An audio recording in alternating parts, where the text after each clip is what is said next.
বাউল আবুল সরকারের মুক্তির দাবি এবং খুলনার শিববাড়ি মোড়ে গণতান্ত্রিক ছাত্র জোটের কর্মসূচিতে শিবিরের হামলার প্রতিবাদে অভিনব কর্মসূচি করেছে ছাত্র ইউনিয়ন।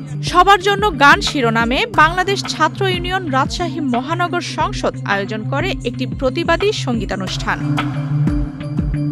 ২৭ নভেম্বর বৃহস্পতিবার সন্ধ্যায় রাজশাহীর রানীবাজার বাটার মোড়ে অনুষ্ঠিত এই অনুষ্ঠানে সমবেত কণ্ঠে জাতীয় সঙ্গীত পরিবেশন করা হয়। সঙ্গীতের মধ্যে দিয়েই বাউল আবুল সরকারের মুক্তির দাবি এবং ছাত্র জোটের ওপর হামলার প্রতিবাদ জানান সংগঠনের নেতাকর্মীরা।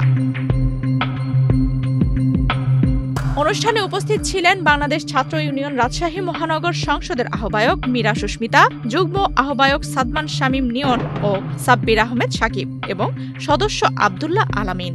দেখেন, আমরা তো আসলে এরকম একটা বিশাল বড় কর্মসূচির মতো দাবি পেশ করে করছি না। আমরা সবাই বাংলাদেশ ছাত্র ইউনিয়নের প্রত্যেকেই দেখবেন এই মুভমেন্টের সাথে তারা কাজ করছে।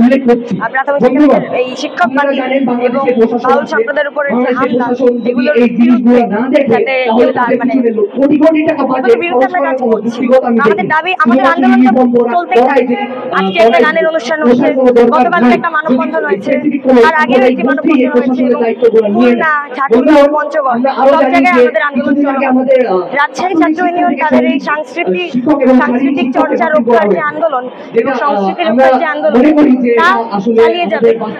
আমরা আসলে শুধুমাত্র আমরা চাই আমাদের দাবিগুলো পূরণ হোক, তার পাশাপাশি আমরা এটাও চাই বাংলাদেশের মানুষ সঙ্গীত চর্চা, সংস্কৃতি চর্চা এগুলোতে আরো তৎপর, তারা দেখুক, বাংলার গান শুনুক। আমাদের তাহলে মানুষেরও একটা জায়গা হবে আসার, এবং আমরা মানুষকে সচেতনও করতে চাই সমস্ত বিষয়ে। এটাও আমাদের একটা উদ্দেশ্য।